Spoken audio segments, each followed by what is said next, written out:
पवन जी खुद ललायत थे अपने लड़के तो की। लड़ाई थी तो क्यों तलाक दे रहे हैं? आप ही बताइए ना, जब बीवी का शौक था, बच्चे के लिए लड़ाए हैं, तो क्यों तलाक दे रहे हैं? क्यों नहीं ढंग से रह रहे हैं?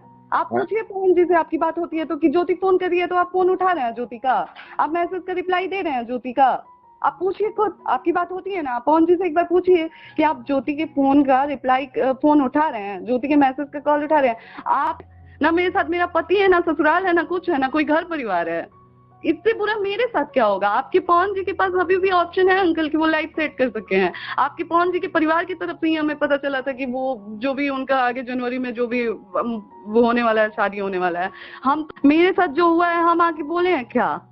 मेरे साथ जो जो चीजें हुई हैं हम आगे मीडिया में बोले हैं? हम कुछ नहीं बोले हैं अंकल, हम एक शब्द नहीं बोले हैं, जितना हम झेले हैं, ठीक है। नहीं मैं तो आपको मेरा पूरा जीवन खराब, मेरी तो पूरी जिंदगी, मतलब मेरी तो पूरी दुनिया उजड़ गई है आज की डेट में। ज्योति सिंह की एक रिकॉर्डिंग वायरल हुई है जिसमें पता चला कि पवन सिंह की शादी हो सकती है जनवरी के अंदर। दोस्तों इससे फैंस बहुत ज्यादा नाराज हैं और मेरा जहां तक मानना है अगर पवन भैया ज्योति भाभी को छोड़ेंगे तो उसी दिन से इनकी फैन फॉलोइंग बहुत तेजी से कम होना शुरू हो जाएगी। वैसे आपको क्या लगता है, क्या उनको ज्योति सिंह को छोड़ना चाहिए या नहीं? अपनी राय आज कमेंट में जरूर दीजिएगा।